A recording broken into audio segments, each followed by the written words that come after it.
Hey everybody, I'm here with part 3 from path 2 of my Abyss unit and resource breakdown. For this video, the first champion we'll start with is TaskMaster. For the TaskMaster fight, we used Aegon, took us 3 revives, and we were already at max combo, so that didn't change. And it took us about 120 units. Taskmaster's Abyssal ability. Taskmaster has 100% perfect block chance, and basic attacks against him suffer negative 50% attack. During special attacks, the attacker gains a prowess buff, increasing their special attack by 5% for each hit of their combo meter. This was a pretty fun fight with Aegon. The amount of damage you end up doing is pretty crazy. Next champion is Modok. For the Modok fight, again we used Aegon, took us 3 revives, combo didn't change, and about 120 units. Modok's Abyssal ability. When the attacker or the defender fill a bar of power, the attacker is inflicted with a Power Sting passive for 15 seconds, which consumes itself, dealing 600 direct damage if the attacker launches a special attack before it expires. This Power Sting has plus 50% ability accuracy. Unless the defender is under the effect of a debuff when a Power Sting expires,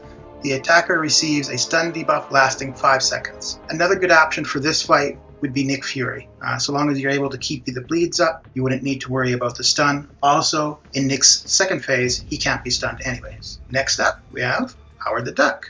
For Howard the Duck, we used Aegon, took us 4 revives, no combo change, and cost 160 units. Howard's Abyssal ability. Howard begins the fight with 30 passive indestructible effects. Attacks that would be a critical hit remove one of these effects, and each strike of a heavy attack will as well. Aegon makes a very good counter for this fight. Nick Fury would work as well. There's probably going to be more options as we see more champions released, but as is, Aegon is by far the best option for this fight. Next champion, Hyperion. For Hyperion, we used Doom, took us 2 revives, and cost 80 units. Hyperion's Abyssal ability. Gain an unstoppable buff every 30 seconds that lasts 15 seconds. If you nullify a buff off the defender, reset the timer to trigger another unstoppable. This fight isn't too bad with Doom. It's pretty straightforward. I've left a link below to a previous video with some gameplay and a description on how to fight Hyperion and most cosmics with Doom. Next champion, the champion. For the champion we used Doom. It took us 2 revives and cost 80 units. The champion's Abyssal ability. Gain an unstoppable buff every 30 seconds that lasts 15 seconds.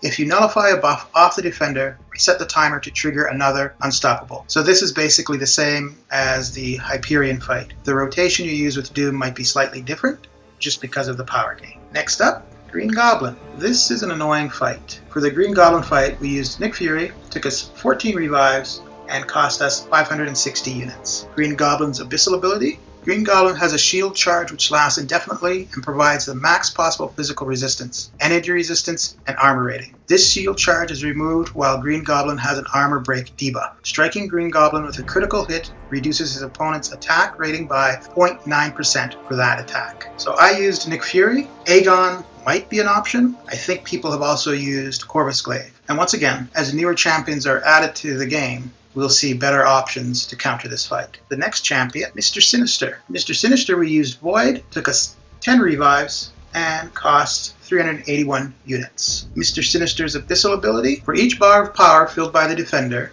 they trigger a passive fury for the duration of their special attacks, increasing their attack 7.5%. I ended up using a few different champions to see which worked the best. By the end, I found that Doom didn't do too bad. So between Doom and Void, I was able to get Mr. Sinister down. And that's it for part 3 of path 2 of my unit and resource breakdown of my Abyss run. Thanks for watching.